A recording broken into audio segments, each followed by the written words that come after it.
gaddeemani cabakoo sana tokkoluu. Fagoorra gaafa dhaabattan gabaa jechuudha. Wanta jedhe naga'ama. Garuudha sagalee jedhamoo hin jiru. Har'a sagaleen adda siiba. Jalli badhamee jettuun taane karaan kee har'asitti mamaameen jetta. Gaafa lixxani haasaan isaaniif gosa tokko inni kan boqqolloon beeka, daabichaan beeka, shunkurtaan beeka jedha. Yeroo fagoo jirtan hin uursaa waan isaan beektamini. Isa fagoo dhaabattanii uursaa ture har'atti lixxanitti waan isaa addaan baasa. Itti siqan malee sagalee addaan baasuun hin cimaa jechuu barbaade. Yoo itti siqan turutti nama dhaga'ame. Malee waldaa kiristaanaa galaanatti fakkeessa. Nummaa akkuma fakkeenyaatti yoo fudhanne gabaas hin fakkaatu. Amma konfereensii gaafa konfereensii dhaqamu inni dhaga'uu dhaqu jira, inni dhaggeeffachuu dhaqu jira, inni waan ta'utti fayyadamuu dhaqu jira, inni immoo ilaaluu dhaqu jira. Akkas jechuun gabaa fakkaata jechuudha. Gabaasa fakkaatu gabaas hin fakkaatin. Gabaa kan naqu gabaa masa sirriyyuu kan naqu abbaan dhimmaati. Abbaan dhimmaa ganamaan ba'eetu yookaan isa bitu baattate yookaan isa gurguruu fi isa gurguru baattate yookaan isa bituuf qodaa baattateetu deema. Waan lama qabatee deema. Tokko qodaa duwwaa. Maal gochuuf? Lammaffaa immoo gurguruuf qodaa guutuu. As keessa kun lamaan jira waldaa keessa. Inni kan guuttatee taa'a. Inni guuttattee taa'aa jirtu harka keessan ol fuudhaan dubbi keessan. Amma ati nagaa qabdaa, ati fayyaadhaa, afurri kee nagaa, foonni kee nagaa, manni kee nagaa, jireenyi kee nagaa siif guutuudha. Maybe inni si bira taa'u jiru kun immoo qodaa duwwaa baatee taa'a. Manni isaa duwwaa, jireenyi isaa duwwaa, kiisiin isaa duwwaa, kadhannaan isaa duwwaa, abjuun isaa duwwaa, mul'ati isaa duwwaa. Nama si biraa kanarraa maqaa gooftaa Yesuus Kiristoosiin duwwaa kee guutuun akka itti nammu harka keessan dubbi keessan ol fuudhaa. Amanaa ga'ama. Namni si bira jiru duwwaa baatee taa'aa jira yoo ta'e guutuun sirraa maqaa Yesuusiin duwwaa isa kanatti dhangala'u. Qabaagaa nama si bira jiru. Ani nagaadha ati jedha. Ati nagaan qabdu yoo ta'edha. Inni narra jiru jedhaani. Nagaan Kiristoos sitti darbu jedhaani. Ani fayyaan qabaa jedhaani. Siin immoo tarii si dhukkubaa jedha ta'aa jedhaani. Fayyaa an qabu kun jedhaani. Sitti darbu jedhaani. Fida fidaa waaqayyo. Qodaa kana lamaan baatee kan hin deemne gabaa keessa hattoota duwwaa. Hattuuni qodaatti bittus hin qabdu, qodaatti gurgurtus hin qabdu. Ganumaan kaatee akka nama dhimma bariidhaan ka'u isaanis koora gaani. Achi deemu, addeemu, godaan bahu, gubbaadhaan bahu. Hatuufi humni si hatuuf kana keessa seeni harka keessa wal qabaa. Hafuura kee hatuuf, waaqeffannaa kee hatuuf walii keessa. Kan qabu ganama kan harka kee keessatti waraanama. Haleluuyaa. Ammas qabaa. Ata jirtaa maal sii godhaa ofuma waaqessitaa, maal sii godhaa ofuma deddeebitaa, maal sii godhaa ofuma dhageessaa, maal sii godhaa ati neebbifamne, maal sii godhaa siin du'a si eeggataa kan jedhee yaada kee hatuudhaaf uffatatti qabatee si duuka ergam humna dhiiga Yesuusin sirraa waraaneera. Harka keessa olkaasaa gaachuma taate. Raasaa. Kanaan dura kan na hordofeera. Kanaan boodadha. Na duukan darboodha. Haleluuyaa. Eeggaddaa mata duree eebba jedhu muraasa haasa'een ture. Eebba jechuun maal jechuudha kan jedhu kaasnee fedhii fi jaalala Waaqayyo dhala namaatiif qabu karaa ofiisaatii ta'ee kan inni namaa raawwatudha. Lammaffaa immoo dhalli namaa kun dafqee argatee itti hojjetee kan inni ofiisaatii suuqa qabaatee ittiin jiraatu jechuudha. Akka jechuun eebba jechuun qabeenya baay'ee addunyaa kana irratti walirratti kuusuudha miti. Fooqota walirratti ijaaruu makiinota baay'ee daraddaruu jechuu miti eebba jechuun. Isa hojjetanitti nagaa qabaatanii jiraatu jechuudha. Ameen. Mana namoota fakkeenyaaf qabeenya gurguddaa qabanii mana isaanii keessatti waliigalteen yookaas nagaan hin jiru yoo ta'e jarri sun eebbifamoodha jechuu hin dandeenyu. Sababiin isaa wanti hir'ate tokko inni guddaan eebbi biyya lafaa kanarraa iddoo tokko fa'aa qabatee jiru nagaadha. Addunyaan kun immoo kan isheen dhabdee barbaadaa jirtu mootonni gaafa dorgomanii nagaan fida jedhu. Warri abbootiin qabeenyaa naannoo isaaniitti nagaa buusuuf waardiyyoota hedduu qacaru. Gaardii bitatanii ittiin ajjabamanii deemu. Sun hundumtuu nagaa fiduu hin danda'u. Nagaan tokkoof tokko kan argamu abboomamuudha. Abboomamuun maaliin dhaga'uudhaani. Dhaga'uun maaliin dhaga'uun sagalee Waaqayyooti. Sagalee Waaqayyoo eenyuudha? Kiristoos Yesuusi. Jenne egaa. Darbe kun. Har'a immoo isumatti fufu. Ati mucaa eebbaa waan taateef abaarsi irratti hin hojjetu. Nama kanatti walii galu yoo jiraate yaa jedhatu. Ani mucaa eebbaa waan hin ta'eef abaarsi irratti hin hojjetu. Akkuma dhengada dubbanne dhalli namaa lafa kanarratti guyyaa matalqabaa kan inni uumamee fi addaabumti lafa kanarra kan inni dhufeef eebba barbaade eebba akka nyaatu fituun taane ofii isaatiif iyyuu bineensota caakkaa jiraniif lafa uumame sanaaf jannataaf eebba akka ta'uufi. Innumtu eebba. Jannati jiraachuun isaa namni keessa hin jiru taanaan hiikan qabu.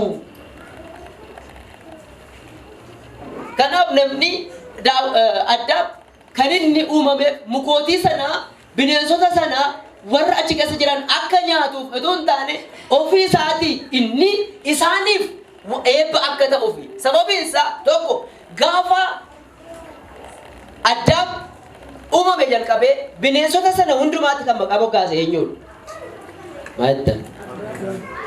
Maattan. Eenyutu maqaa moggaase bineensota? Akkas jechuun addaan bineensota sana maal ta'aa jira? Eebba.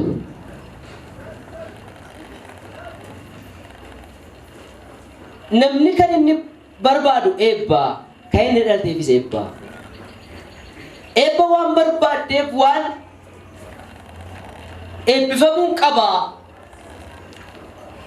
Jettee yaalii mataa keetiin sanas tuttee kana tuttee kana tuttee eebbifamta tuun taane waan dhageessee abboomamteef eebbifamta. Eebba keessa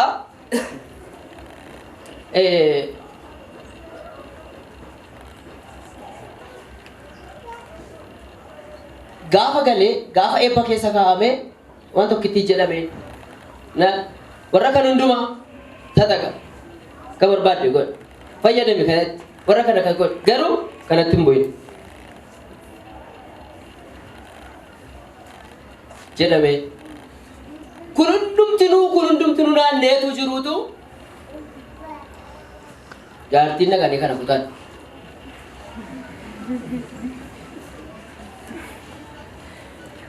Qammasanii hin jiru medhan. Miyaan isaa warra kaan irraa adda. Wanti mee mokkoree hin jaarsa. Jaarsi dhaqee qammasi. Eebba keessa tokkoof tokko abbaatu abbashasi abbaatu abbaasasi. Namni eebbifamuu gaafa barbaadu waan namaan barbaadu. Namni eebbifamee itti fufee eebbifamee jiraadha jedhu kan namaatti harkaan kaa'u. Namoonni baay'een addunyaa kanarraa duroomaniiru. Baay'ee sokkaniiru. Duroomina dudduuba garuu maaltu jira? Ittiin bu'inaa isa jedhametti waan bu'ame baay'ee jira. Fakkeenyi isinii kaasa. Asuma biyya keenyas ta'ee biyyoota garaagaraas ta'ee gamoo guddaan tokko ijaaramuuf gaafa ka'u gooftaan warri hin beekne jalqaba namatti qabu. Ifaalaa garuu fooqiin gubbaa jira eebbifamaadha jechuun dandeenya nama kana? Dandeenya. Sababiin isaa maaliif eebbifamaadha hin jedhu? Obboleessi kee dhiigni isaa gara kootti yaa'eera jedha. Uumama kana keessaa. Wanti namni eebbifamuuf godhu hundumtinuu karaa Waaqayyoon dhaga'uutiin hin taane yoo ta'e dhumni isaa du'a. Har'a duroomuu danda'a, har'a guddachuu danda'a, har'a sokkuu danda'a, har'a feetii meeqa daraddaruun hin danda'amu. Dhummi warra akkasii immoo du'i isaanii limmoo fakkaatanii du'u. Dhokkaawota gaafa isaan du'an yoo argitaniitu ta'e kan warra matatii godhan tolchaan kun fan gaafa isaan du'an yoo argitan ta'e sareen illee bareechitee duuti. Du'isuma normaalisuma nu duunu kana kan saree sadaa hidhee bareeda kan saaneerra. Baay'ee jibbisiisa. Nama naasisa. Akkas jedhan addunyaa kanarratti namoota sagalee waaqayyootiin mormuudhaan iddoo tokko fa'aa qabatan keessaa Saadaam Huseen fa'aa fakkeenya isaanii yoo fudhattan akkas jedha. Namni tokko addunyaa kanarratti quraana baatee hin deemu yoo ta'e yookaas wangeela biyya Arabaa kana keessatti dhufee hin lallaba yoo ta'e jallaabiyaa tuffiseetanii biyya inni itti dhalate mandara inni itti dhalate keessattanii hudhee ajjeesaa dhageessanitti ni kana. Duroomuu keessa ba'ee, sokkuu keessa ba'ee, guddachuu keessa ba'ee galaana irratti immoo mana ijaareera namni kun. Galaana irraa mana qaba. Kun asii kiraayyuu akka falu dhabu.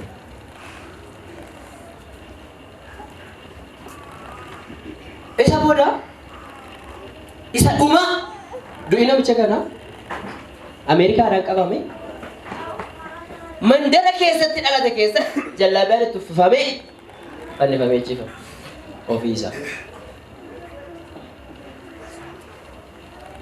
Karaa eebbaa yookaas karaa guddinaa karaan ittiin ofii mul'atu guddisee waan kaaseef Waaqayyo karaa kutaatti dhufe. Kana dubbannee raawwanneerra har'a ati mucaa eebbaa waan taateef abaarsiin irratti hojjetu kan jedhu irratti nan dubbadhaa ofirratti raajuu lafaa ol kaanaa hin kadhannaa hojii seexanaan diigama. Hallelujah.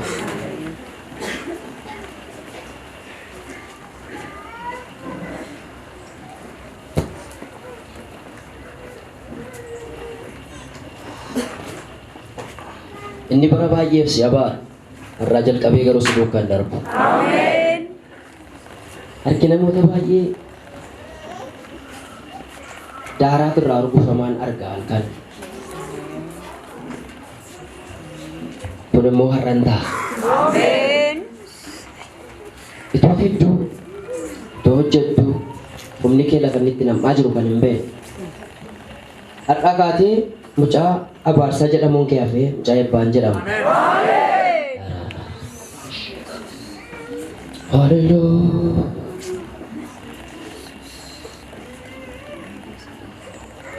Mataa keessa harka keessan kaa'u. Kadhadhaa. Kan na qabe kana booda sammuu koo kana kan qabe akka hin milkoofne kan godhe si biraa akka hin taane nan beeka. Si biraa akka hin taane nan beeka. Natti adda ba'uu qabaa jedha. Ni dubbadhaa irratti. Hallelujah. Ofii keessanii dubbadhaa. Warra ala teessanis warri mana keessaas. Maaltu na qabee? Eebba koo maaltu qabee?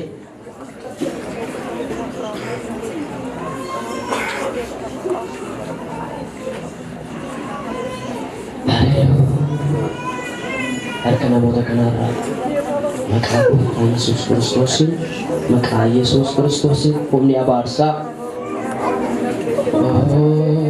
sammuu keessan harka keessan kaasa. Sammuu namoota baay'ee bilisa ba'a. Harki Waaqayyoo gidduu kana jira.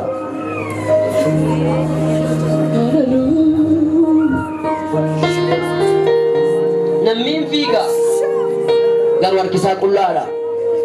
Namni hojjeta garuu harki isaa qullaadha. Harka namoota baay'ee callumanii daaraa hammaaruun argaa. Daaraa hammaara. Har'a garuu inni Waaqayyo naan jedhe nurgufatu naan jedhe gooftaan amanata. Kan urgufigaa mataa kee irraa mee mataa makee irra kaase mataa keessan irra kaa. Afur qulqulluu. Warri dhukkubsatan hin fayyu. Warri seexanaan hidhamanii ni hiikamu ganama kana. Warri yaaddoo garaagaraatiin qabamanii jiran ni hiikamu. Mataa kee irra kaa'e harka kee. Humna dhiiga Yesuus.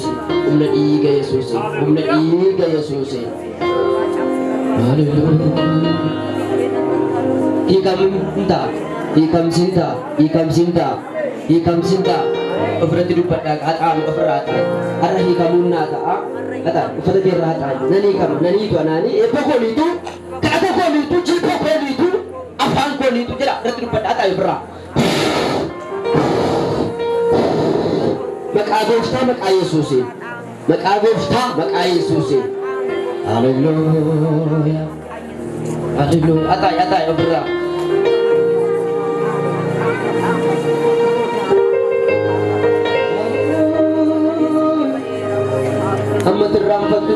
Amatirrampattu bolcha kee amatirrampattu yaaddoo kee amatirrampattu afurri waaqayyoo ganama ganasan namoota baay'een gargaara nyaata keeraasi na gargaara waaqayyoo irraa dhume lafoqanaa dhume hadiinaa dhume yaadukubaa dhume nan dandeessu jedhi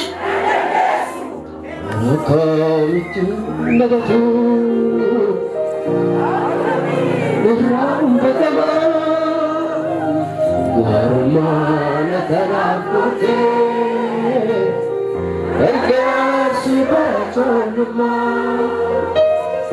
Nagesabatu matarakami Wanakamiti nagatu Akami ramadama Harmana tarakote Gargasi bacholma Nagesabatu matarakami Wanakamiti Sagale keessa dabalatu mee akkami ramadama Fudhaan keessa Namni harka isaa fayyaa ta'e gargaarsi gara ijoollummaa Nagesabatu Olmaa keessa kan buufadhe isa kamiin gatarree jecha naa waggachiiseera sammuu koo keessa hiree tuttuqee bareeduun isaa halkanii bira koo keessa guyyaa sootoon karaa deemu naageena suusisa Unin suka ciuci danda'e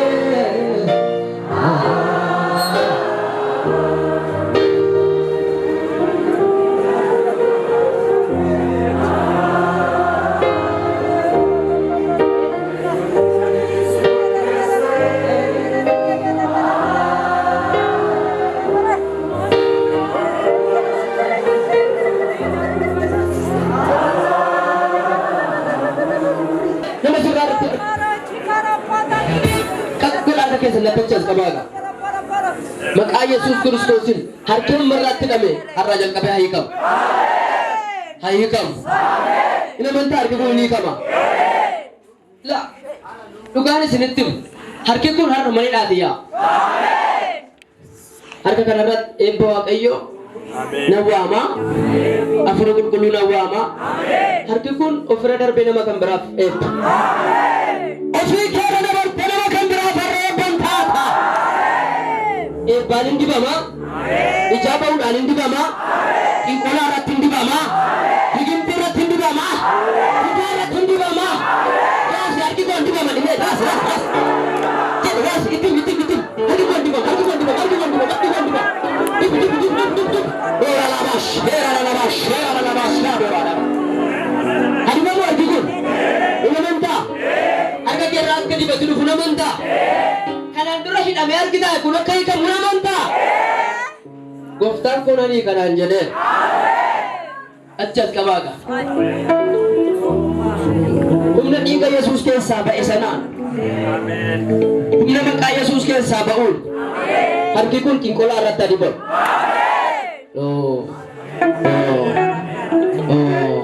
namoota baay'eetu humna argata amma isinitti nama laafaa dadhabaa dhufetu paawurii dhumtitti guutame harki kun abiddaana jedhamu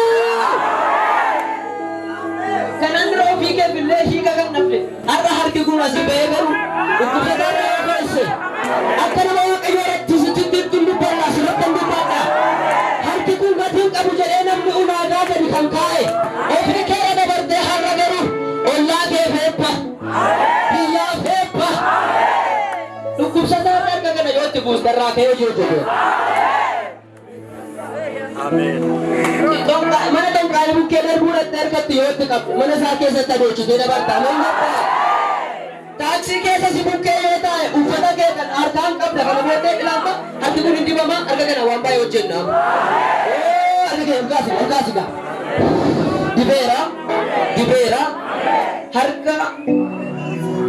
harki kun harka namaati harki kee waaqarraa dhufee harka isaaniitti dabalamu abiddaan dibeera seeqana irratti dibeera xinqolaa irratti dibeera harka kee dibeera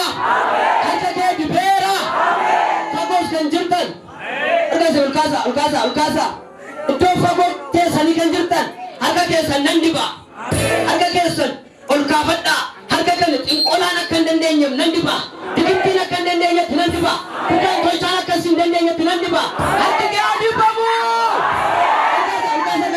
Ulkas, makanya Yesusin bajakan di bera, mikominan di bera. Hari ba morgi kunang masal ulkas.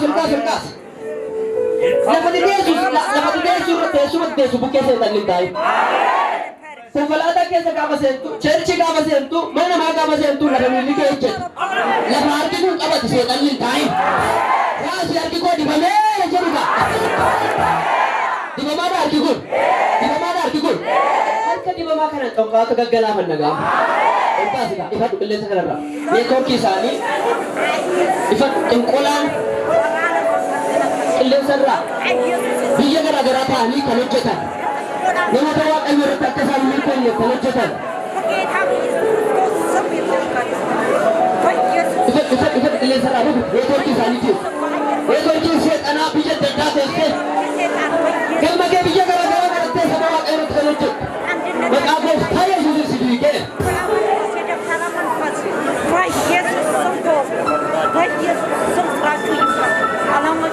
Mata kalau kita kalau kita belum sampai, itu sanikan kami belum sampai. Ada santan karata kami, ada santan mentah. Sekarang ini kalau betul jadi, amma kalau makan belum sampai. Kalau makan belum sampai aja lah. Sekarang ini aku mau kesekan kale, ada san hujan ni bocor. Saya tinggal curah. Kalisan warga, bukan kau warga di mana mana beli sabau. Harga nama seberapa kagak? Ifat agar. Ifat harga di bawah kan? Budak, ingkola. Dikira sementara tekan locetan. Daftaran tekan locetan. Wangnya kamu tekan locetan. Dia sudah kaya sudah dapat sudah. Dia sama tak kisah, aku dah setuju sih. Jarak kisah kan fit. Bukan tu kebaikan kisah kan sen. Jarak kisah, makin aja kan bisa lanjut.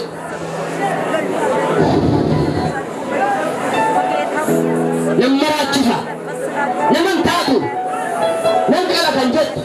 Apa kali macam tu kita orang kita kan kes. Okey, nama itu. Nama kita apa itu kode? Ubas. Aku doa. Aku doa. Kali terkenti. Ini jadi kanjati. Kampani mati. Kamu mati sekanyataan. Makara kanyataan. Kupeke sekanyataan. Ibadah, atai. Upada tiga kamat. Aku budak. Kuda kala kesa kan sente. Nana jeza hingga diusu banjeti. Nawai kade kanjati. Hina makaya susu. Dah.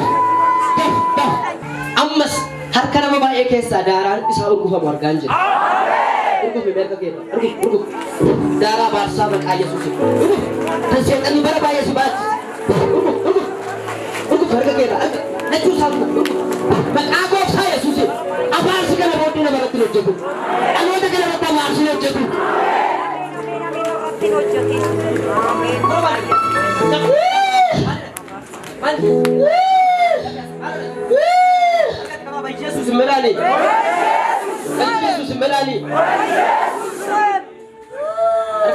ajjeesuudhaaf guyyaa muraasataaf hafuura du'aas namni waa'ee namaa gadi badura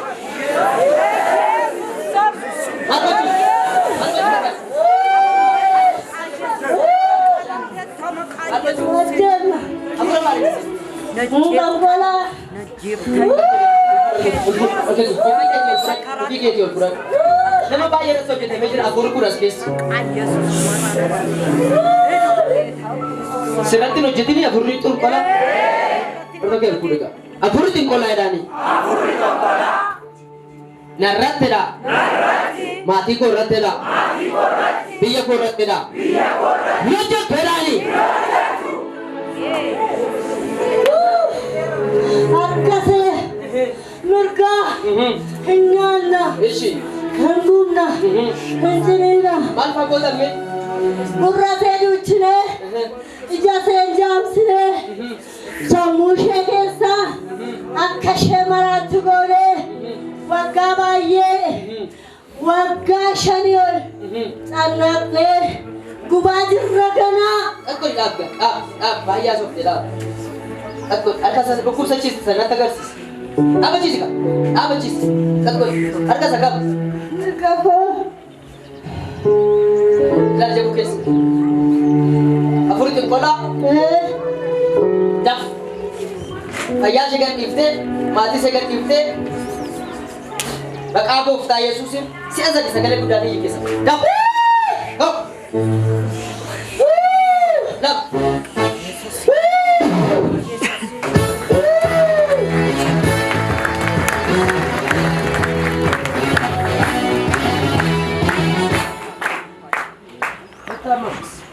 Betul.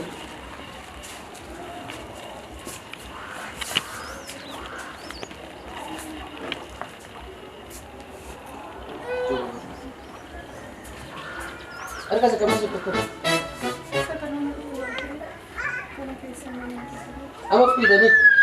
iya Apa kasih kurang? Rasa, rasa.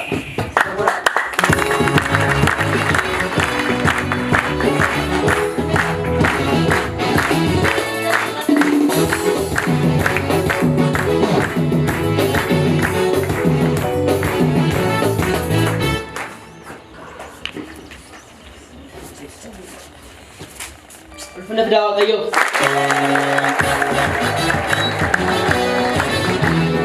Yombatii jedhanii utuu eeganiitu jireenya argite. Dhumeeraaf jedhanii boleenuu qonnaanitu Yesuusiin darbine. Humnaaf abdiifne utuu teellaa'imaanitu Waaqayyo nuuf fide. Dhangeenyi qopheesse Yesuus harka fuudhee nafsi du'aa diige. Yesuus harka fuudhee nafsi du'aa diige. Yesuus harka fuudhee nafsi du'aa diige. Yesuus harka fuudhee nafsi du'aa diige. Yesuus harka fuudhee nafsi du'aa diige. Nama fayyaa harka isaa ol kaasa. Nama fayyaa akka nuu hin banneefi dhiigaan bal'ataadhe balbala hulli keenya kan namni irraa naqnee waaqarra nuuf jiraame ilmeen maqaa keenya maal ta'e seexannii jireenya keenya irraa kana aaremaa ilaala kan waaqayyo baasee murtaan eebba keenya kamariitu jaala murtaan eebba keenya kamariitu jaala murtaan eebba keenya murtaan eebba keenya kamariitu jaala Alli gurguramtee biqilii gaafatamtee barabarrammaate mucaannis qalamteetu qoonqoobsona taatee bara beellammaate salphinaa fi yeellootu nu qaqqabee laata nus banneerra seene utuu nuun hin beekini Yesuus dursee bara keenya Yesuus dursee bara keenya Yesuus dursee Yesuus dursee bara keenya seene Yesuus dursee bara keenya seene Yesuus dursee Yesuus dursee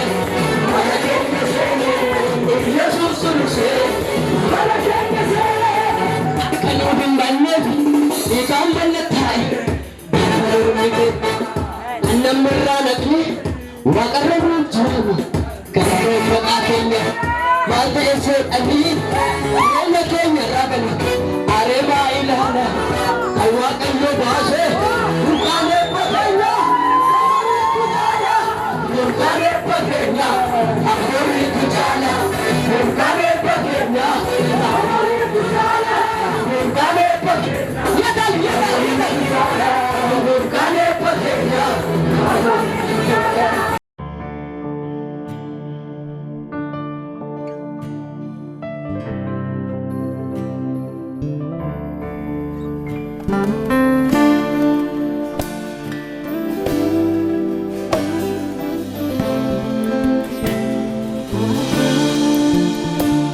Sitaan dagadee mani caba koo sana tokkoluu